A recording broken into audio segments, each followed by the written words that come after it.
मा यंतिकु अनिल हवा इन हुवा इल्ला वहयुन यूहा। अल्लाह के नबी जो कुछ कहते हैं अल्लाह की तरफ से वही होता है। अल्लाह के नबी अपनी तरफ से कुछ नहीं कहते हैं। ये कहते हैं कि हम तो मानते ही नहीं नबी के फरामीन को।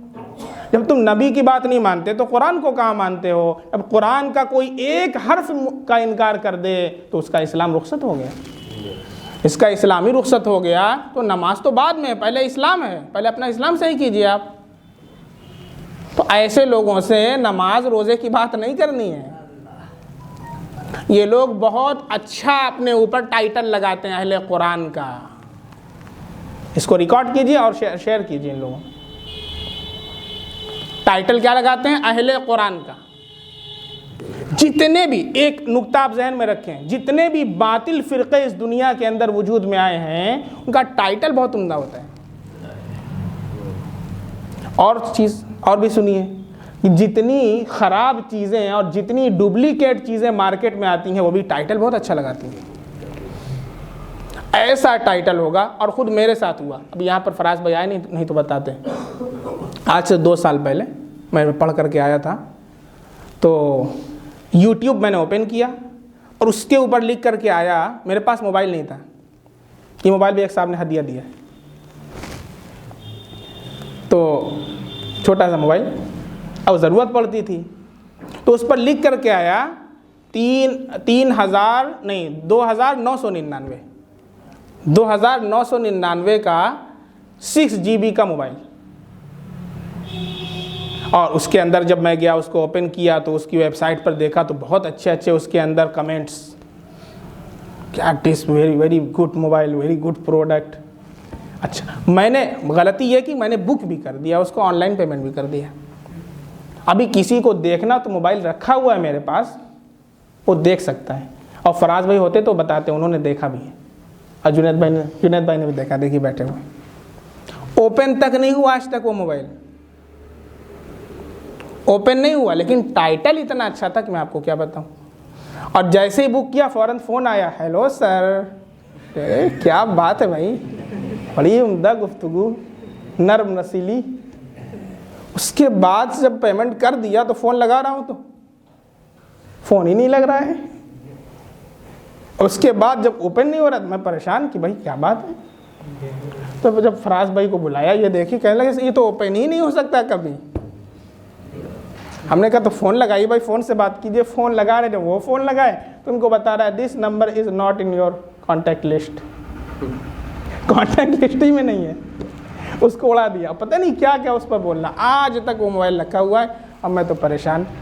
लेकिन टाइटल बड़ा उम्दा था। इससे एक बात समझ में आई कि जो टाइटल लगाया है अहले कुरान, कुरान वाले, तब तो अंदर कुछ गड़बड़ है। भाई हम तो इस्लाम वाले हैं, क्या हम लोग कुरान वाले नहीं हैं? अरे जो अल्लाह के नबी को मानेगा कुरान को नहीं मानेगा? तो अहले कुरान ये कहने की क्या ज़रूरत है? अहले हदीस, इसका मतलब दाल में कुछ काला है, there is something fishy in the bottom, वरना अहले कुरान नाम रखने की ज़रूरत ही ना पड़ती। और हैं ये मुनकिरीन हदीस, कहेंगे अपने आप को क्या, हम कुरान वाले हैं, और हैं क्या, हदीस का इनकार करने वाले। कुरान का नाम लेकर हदीस का इनकार करते हैं।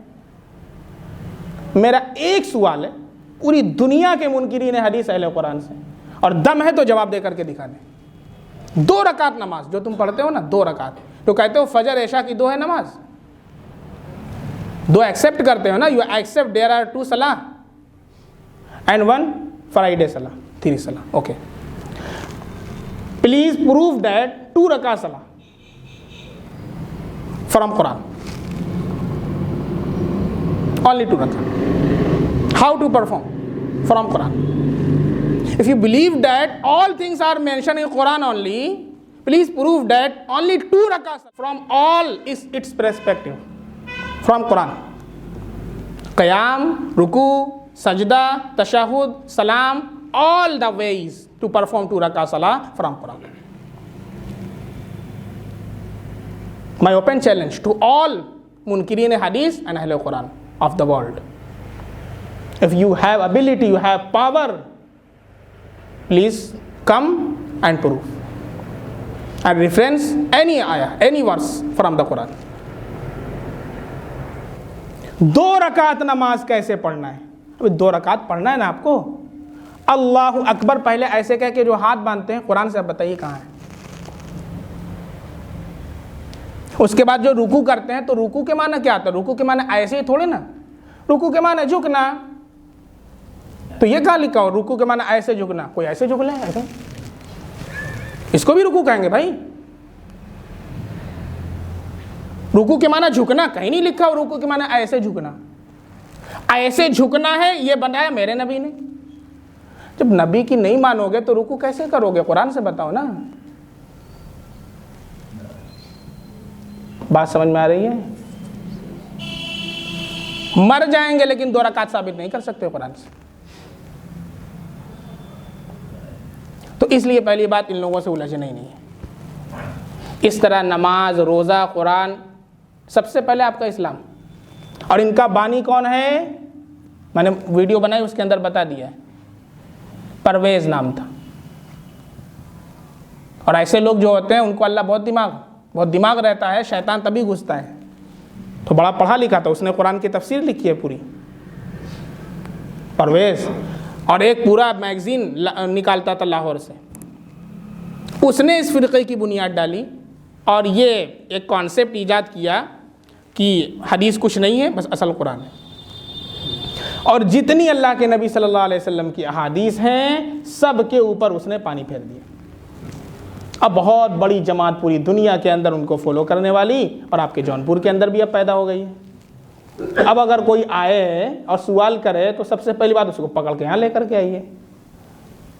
तो यहाँ तो आएगा नहीं कभी, जब नहीं आएगा तो उससे कहिए कि सबसे पहली चीज़ 2 रकात नमाज कैसे पढ़ना है ये कुरान से साबित करो।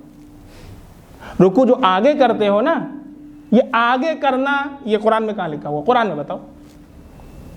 पीछे नहीं, पीछे भी करना रुकू है, रुकू के माना झुकने के आते हैं। सजदा जो करते हैं, सजदे के अंदर ऐसे करना, कोई लेट जाए, सजदे के मानो तो बस पेशानी जमीन में पड़नी चाहिए, कोई लेट जाए खट से ऐसे, ये भी सजदा है। तो सजदा ऐसे ही क्यों कर रहे हैं? कुरान से बताइए। तो कुरान पर अमल मुमकिन नहीं है बगैर अल्लाह के नबी सल्लल्लाहु अलैहि वसल्लम की हदीस और सुन्नत के। हमारे नबी ने बताया नमाज कैसे पढ़ना है। कुरान में अल्लाह ने कहा अकीमुस सला, नमाज कायम करो। नमाज कैसे पढ़ो ये नहीं बताया, हमारे नबी ने बताया नमाज ऐसे पढ़ो। हमारे नबी सल्लल्लाहु अलैहि वसल्लम ने कुरान की तफसील और तशरीह की। अल्लाह चाहता तो कुरान को पहाड़ पर नाजिल कर देता। अरब के लोग अरबी जानते थे, पढ़ लेते, लेकिन नहीं, अल्लाह के नबी को नाजिल किया, अल्लाह के नबी को नबी बनाया और फिर उनके ऊपर कुरान को नाजिल किया। फिर अल्लाह के नबी का 4 काम दिया। हुवल्लज़ी बअथ फिल उम्मिय्यीना रसूलन मिनहुम यतलू अलैहिम आयाती। नंबर 1 कुरान को पढ़ना, कुरान की तिलावत। नंबर 2 वयुअल्लिमुहुमुल किताब, कुरान करीम के अंदर जो बात अल्लाह बता रहे हैं उसको सिखाना। कुरान में खुद अल्लाह कह रहा है, ये भी अल्लाह के नबी का काम है। तीसरा काम क्या है? हिकमत की तालीम देना। चौथा काम क्या है? तज़किया करना, पाक साफ करना। जो दिलों में हमारे गंदगियां हैं, बुग़्ज़ है, हसद है, इनाद है, एक दूसरे से जलन है, ये सारी जो अमराज हमारे जिस्मानी होते हैं, इसी तरीक़े से रूहानी अमराज भी होते हैं।